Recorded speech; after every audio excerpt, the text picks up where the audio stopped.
why yan.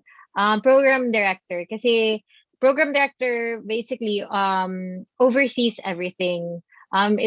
It's not just related to the program, but it also relates to the venue, to the communion, to the snacks if my snacks po, or if my fireworks at the end siya, ganyan, everything, the whole program, siya talaga. She oversees, or basically this person's program director, she has to be there from day one of the planning up until the execution on the day of the event. So this is the program director. It also coordinates with audio, media, lights, and stage management. It siya din po yung decision maker when there are changes in the program. So we always make space, or we always are open for whatever the Holy Spirit is talking to us, or the Holy Spirit moves, diba? So always the program director always gets to decide the last, o parang o sige, we'll move to the last song na lang instead of ano, because we could feel the Holy Spirit move through worship, yung ganon. So program director gets the last say. So in terms like sa province namin, what we do, the program director always sits with um sino po ano the spiritual program director din, so para both of them can it's more of, kasi when you're in production, it's very practical. It's more of the technical stuff, the lights, the audio, the music, the stage, the dancers, ganon. So we always have someone to balance them out, to make sure na hindi siya more on like practical, but he won't get lost in the practicality of things, where there's someone balancing him in terms sa spiritual, na hindi yung ma-forgo na lang yung move sa Holy Spirit kasi gusto nila sundin talaga yung program, ganon, di ba? We always make sure na someone balances it out. So yes, it would be nice if you have lots of people backing you up in this ano po um backing you up sa event, then definitely the more people that can help, the better. But this is a very basic structure lang. And then also the program director keeps track of the time of the program, and it also prints out the program to the production team and people involved. Siya talaga yung mag-orient sa lahat. The day before the event, you have to have one big meeting, including all of the people, and then siya ang mag-tackle with regards to the program na part, so that when all of the head sa each department would know na ano would know na okay, if ganito nangyari, we know who to go to. If ganito nangyari, who to go to, ganon. At least they would meet. Example, ikaw provincial coordinator ka, basically very very on top of the list po kayo, or sa chart. So if someone comes to you about something like saan po ba yung security na tent, ganon, pero that's a different department. At least if you know who the security head is, you can point them towards who's in charge of that. So it's very important if you have someone gathering all the heads and then meeting each other, and then each head would explain their role during the event. So the program director holds this position in terms of coming together of all the departments, para we know who to go to, or who's in charge of what. Ganon. So this other three, the stage management 1, stage management 2, and 3, this is under the program director, as you can see here po, here. This is under here, the program director, you have under the lights, audio, and media. So with regards to the event for this summit, this is one church, and then this one is sa team po ni Ate Rachel. Pero if you apply it sa November 30, of course, you have different heads. The program director has different heads to go to when it comes to coordinating for the whole event na. Okay, so for stage management 1, this is basically the right hand of program director. So this person executes the instruction of the PD, which is the program director, and then yung position po niya in front of the stage. Program director is way, way, way at the back with the tech booth. Why? Because she or he has to see the whole venue. She has to see the everyone hindi lang yung malapit sa stage. So dapat may eyes siya in front of the stage, because the person in front of the stage, which is the stage management one, she sees the mishaps, or he or she sees the mishaps, or if ever like may nangyari sa stage na nahulog yung props, or na natanggalan ng sapatos yung dancer, yung mga ganon. So siya na yung mag-troubleshoot for that.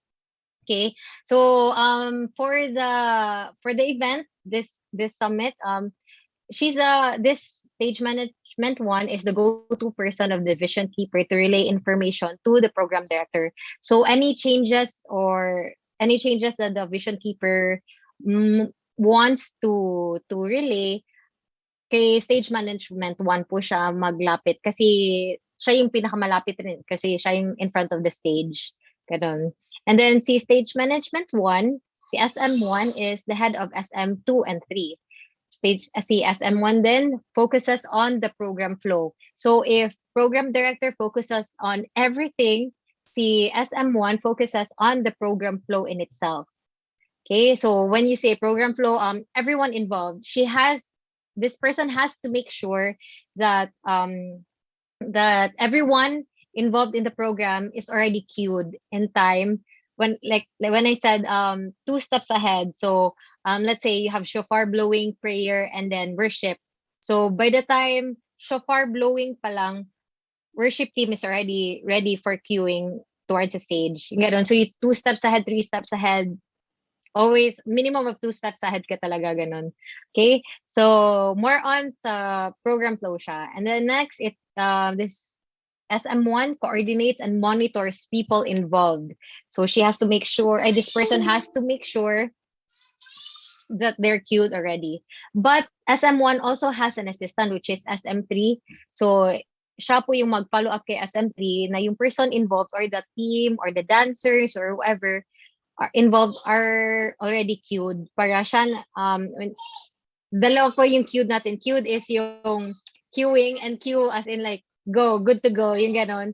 So yes, siya po, si SM1 yung mag-make sure na siya yung mag-queue with the queue. And then si SM3 yung make sure na naka-queued, queue with the queued sa mga persons involved. Okay? And then next is, siya po yung mag-hold ng spare na microphone. Why si SM1, hindi yung SM2? Because si SM2, as you can see here, siya po yung mag-manage and mag-hand over sa microphone to persons involved. But when you say spare microphone, SM1 holds a spare microphone. Why? Because if you can imagine the stage, and then let's say something happens with the microphone, it would be too distracting if someone from the side goes to the center to give the microphone, instead of someone from below the stage to give the microphone directly to the speaker. It's faster, and it's less distracting. So SM1 has to have a spare microphone with her or him at all times. And then when we talk about SM2, ito po yung basically nasa backstage, but for our event this summit, as a summit po, nasa right hand side. When you say right hand side, from the speaker's point of view, right side, from the attendees point of view, or the audience, it's the left side. So siya po yung mag hand over sa mga microphone, siya po yung, they always have comset. So SM2 always has to wait for SM1's go. Basically, they're the holding area lang. They hold, okay, let's say si Allison yung sunod. Okay, Ma'am Allison, dito muna po kayo ha, ganun. Tapos when SM1 says, okay, go Allison, sige po ma'am, pasok na po tayo sa stage. So always at the queue of SM1, si SM2. Okay? Just stop me anytime if I'm going too fast, or you wanna clarify things po ha. Ganun. Okay, so SM3 is the runner and assistant of program director and SM1. In a small event, SM3 can just be 1 person or 2 person, but in a big event for November 30, I would suggest more SM3s. And then for SM2, you can sub the committee for SM2. For stage management one, there has to be just one, because Because from the program director, isa lang yung bibigyan niya ng instruction. From SM1, isa lang magbibigay ng instruction for the SM2 and 3. Okay? Pero SM2 and 3 can have more people backing up for this committee. But SM1 and program director has to be one because you cannot have lots of program director deciding. You cannot have lots of stage management one for deciding. So that's the order of things from program director to SM1, then from SM1 stage management 2 and stage management 3. So if you want a really um what do you call that, backed up by manpower, hulog mo siya sa stage management 2 and stage management 3, but not in stage management 1 because there has to be one person who gets to decide, and for program director, one person that gets to decide. They can have assistants, but never be the one to not do not do not divide the decision makers. Ganon. So that's a very basic production team na setup. If you see the need for other roles, then please do whatever fits the program. But this is very basic that will make the event flow with very well coordinated function. So ito po yun. Next, for the technical run through, I thought we were gonna talk about the event proper itself lang about the summit. Pero for the technical run through, this is very important in production kasi you have to know how many mics they have, how many comset, if may teleprompter po ba tayo. Because if we go back to the function, stage management 2 holds the microphone. So let's see, uh, stage management, when they manage, they have to assign microphones to each of the people involved.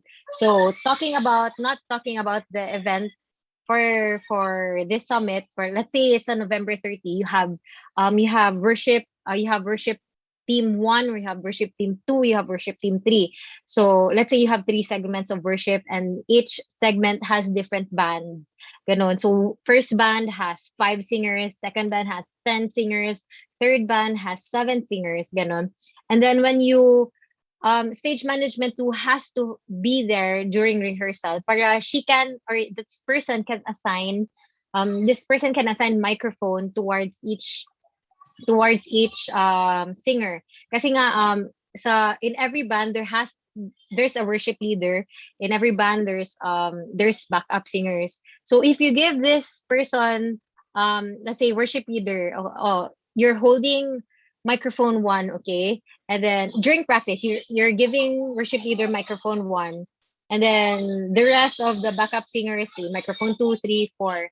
So si audio naman, okay, siya pala yung lead, we'll make sure on November 30, taas na yung volume agad for example. I don't know the theory about audio ha, pero let's just very layman's lang na pag November 30, since during rehearsal worship leader was holding microphone 1, we're gonna up a little bit the volume para hindi na kami sobrang adjust. We know when she comes in, ganon.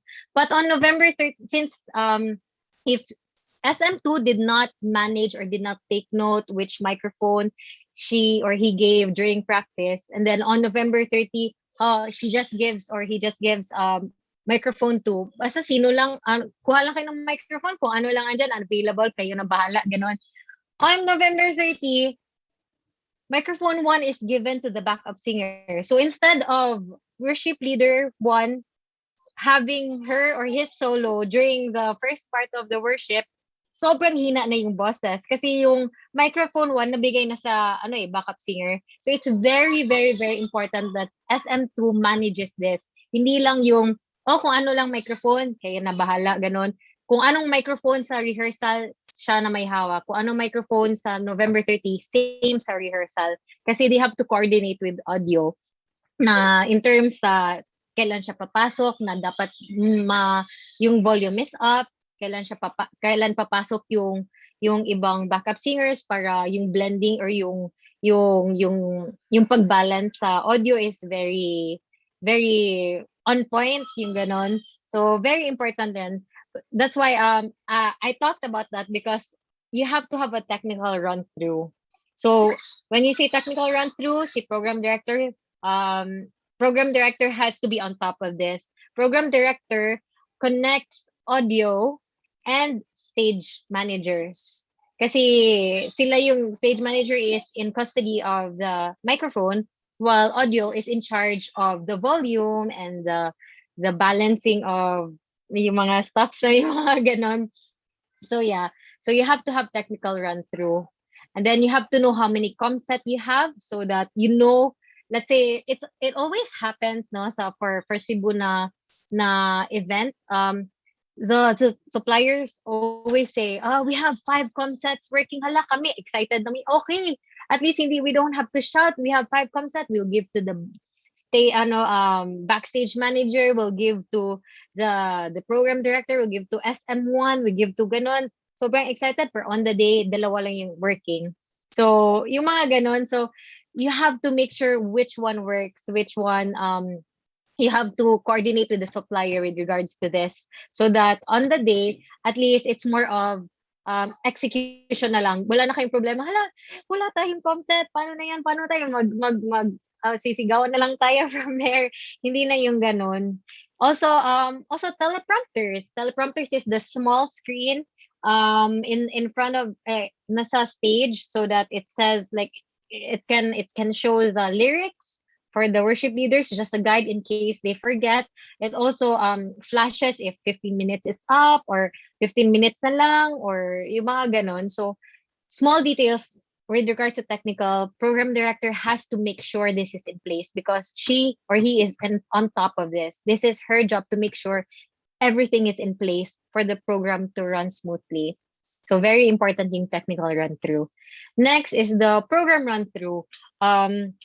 It's very important na everyone in the production team knows the program because if on the day pa sila mag-study sa program, they wouldn't know where to be at. So let's say under SM2 is the backstage managers to organize the people. That's also an extension of SM2. Ganon. So if they don't know the program, they wouldn't know who to queue next or to line up next for the SM1 to queue see with the queue sa stage. So very important yung program run through. You have to go through the ins and the outs. Okay, looking at the what we do is when we have a program, we look at the stage layout and then we decide, okay, this is the right hand side, this is the left hand side. So kung papasok si worship leader 1 sa right hand, tapos if lahat sila 10 singers papasok sa right hand, baka matagal sila aabot sa center. So we divide them right hand and left hand. They meet in the middle. So these types of details you have to go through. Kasi if you don't go through that, hala, kahit saan lang sila papasok or mamaya lahat ng dancers nandito tapos may isang dancer na naligaw nasa left side, yung ganun.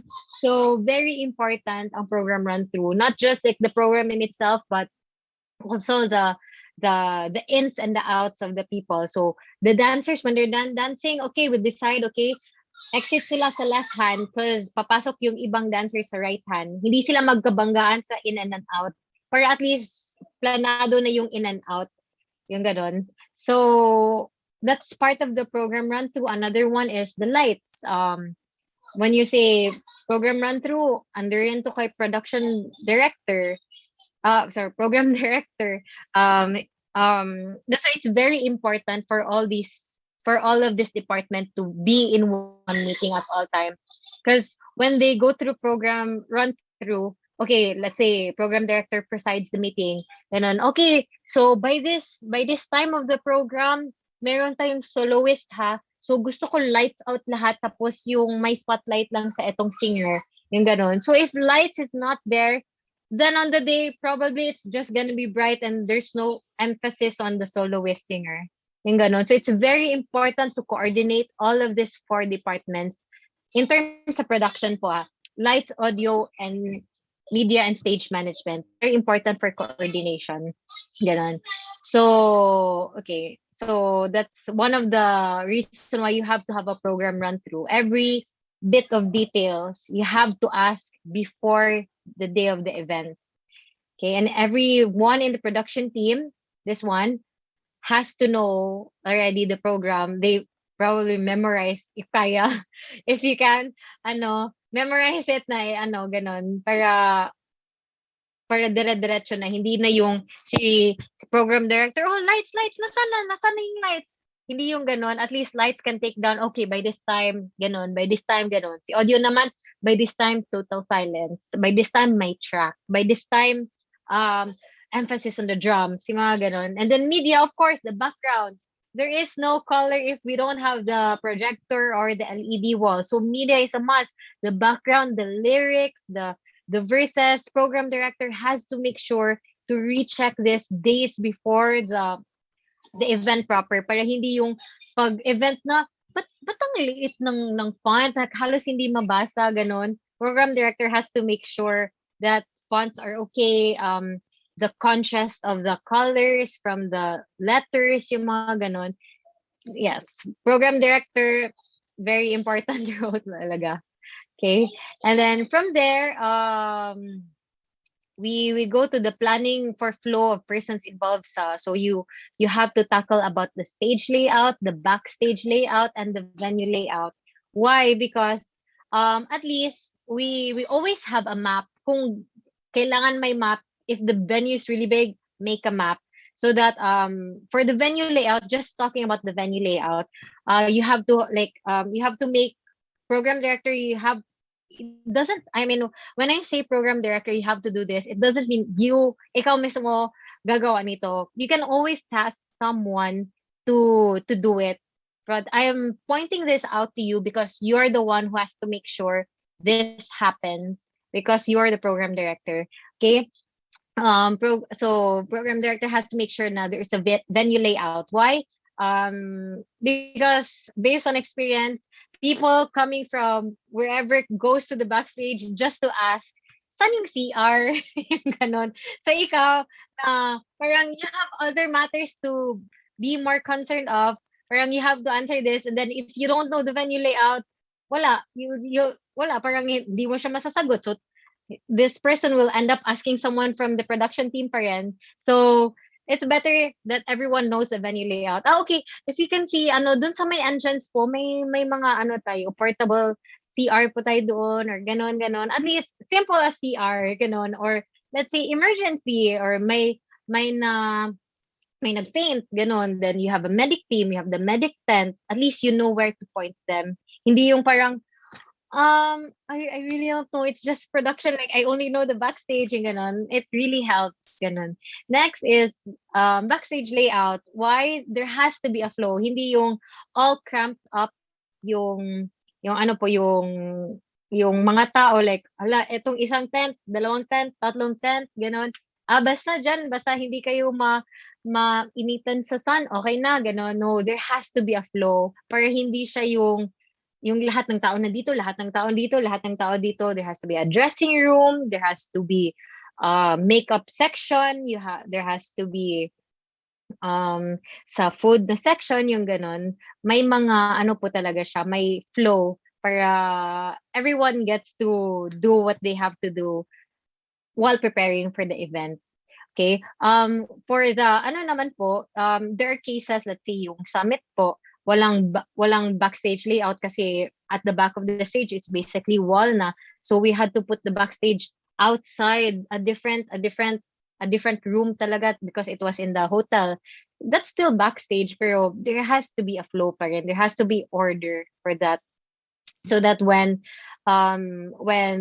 people involved sa program comes in, because based on November 30, it's different churches. Let's say church from church 1, church 2, different elements of program. When they come together on November 30, they don't know each other. They don't know where to go. At least if you have a backstage layout, they can see, okay, ito yung makeup department, dito pala tayo pupunta. Ito pala yung sa food, dito pala tayo pupunta. At least hindi yung parati lang pupunta sa stage manager na, uy, nasaan yung ganon? Uy, nasaan yung ganon?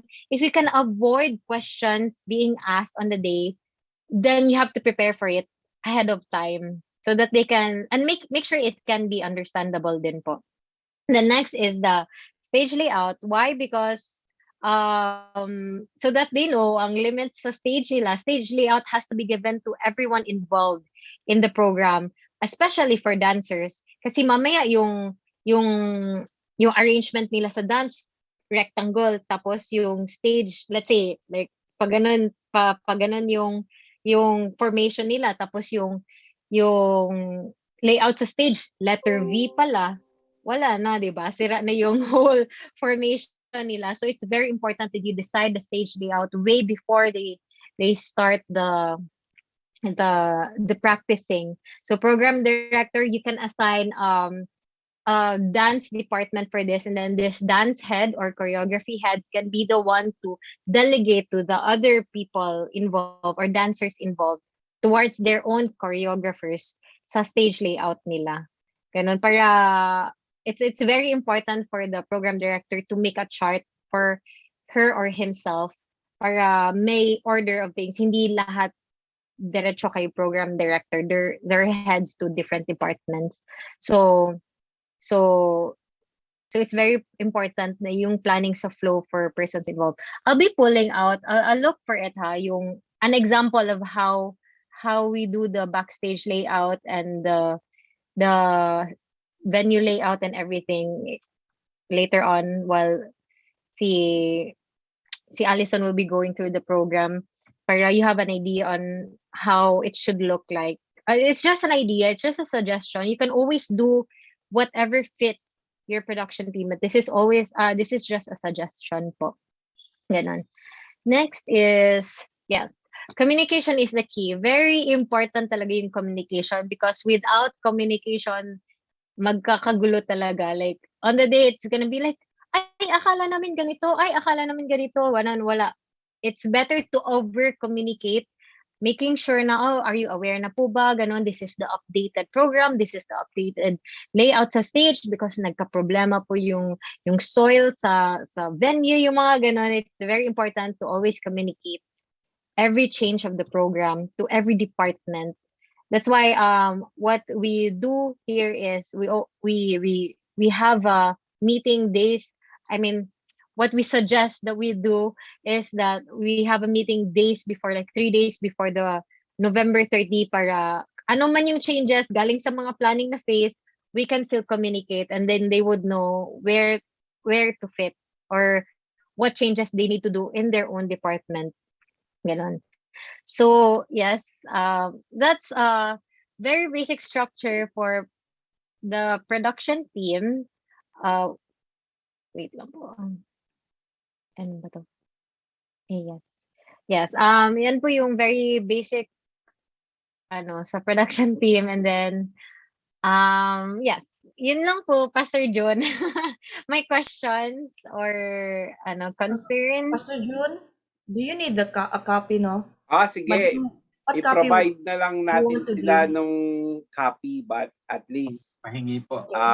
yan na Are you going to give them the PowerPoint, madam? Ha? Sorry, Are what? you going to give them the PowerPoint po? Or Yes. I'll send it here sa chat. Tama ba? Or just send it to me. I'll just send it to Pastor June na lang po. okay.